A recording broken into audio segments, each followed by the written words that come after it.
मित्रांनो, शेवटी आपण सगळेजण माणुसकीच्या भूमिकेतनं एकमेकाला सहकार्य केलं पाहिजे।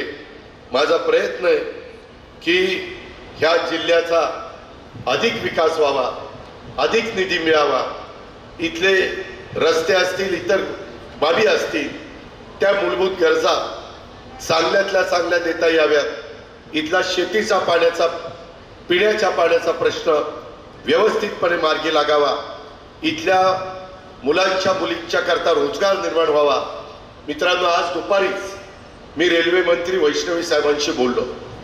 माझे सगळे लोकप्रतिनिधी मला त्याच्यात सहकार्य करतायत, त्यामध्ये अधिकारी मदत करतायत। आपली जी काही रेल्वे ती बीड पासून अहिल्यानगर म्हणजे पूर्वीचं अहमदनगर आणि तिथून आपल्याला मुंबईपर्यंत न्यायची, आपल्याला ती नेत असताना त्याच्यामध्ये कुठं अडचण द्यायची नाही।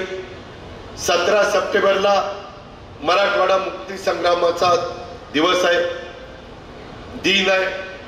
त्या दिवशी ती रेल्वे आम्हाला सुरू करता येते का काय, किमान बीड ते अहिल्यानगर असा आमचा पहिल्या टप्प्यामध्ये प्रयत्न आहे। आणि दुसऱ्या टप्प्यामध्ये बरेच वर्ष आपलं स्वप्न आहे की मुंबईपर्यंत माझ्या बीडकरांना जाता आलं पाहिजे, किफायतशीर दरात जाता आलं पाहिजे। तोही आमचं नियोजन चाललेलं आहे। विमानतळ आपण आता बीड शहराच्या जवळ करतोय, त्याची तुम्ही म्हणाल आम्ही कधी आता कोयता तो घेऊन ऊस तोडायचा का विमानात बसायचं? आपल्याकडं लोक उद्योगपती यावेत, त्यांना येण्याचं जाण्याचं सोयीचं व्हावं म्हणून आपल्या महाराष्ट्रामध्ये प्रत्येक जिल्ह्यात विमानतळ करण्याचा आपला प्रयत्न आहे, धावपट्टी करण्याचा प्रयत्न आहे। त्याच्यात आजच मी मुरलीधर मोहोळ साहेबांशी बोललो।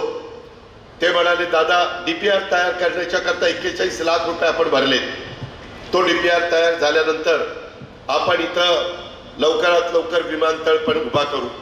ह्या गोष्टी झाल्यावर आपल्याला MIDC ला चालना देता येईल, गती देता येईल।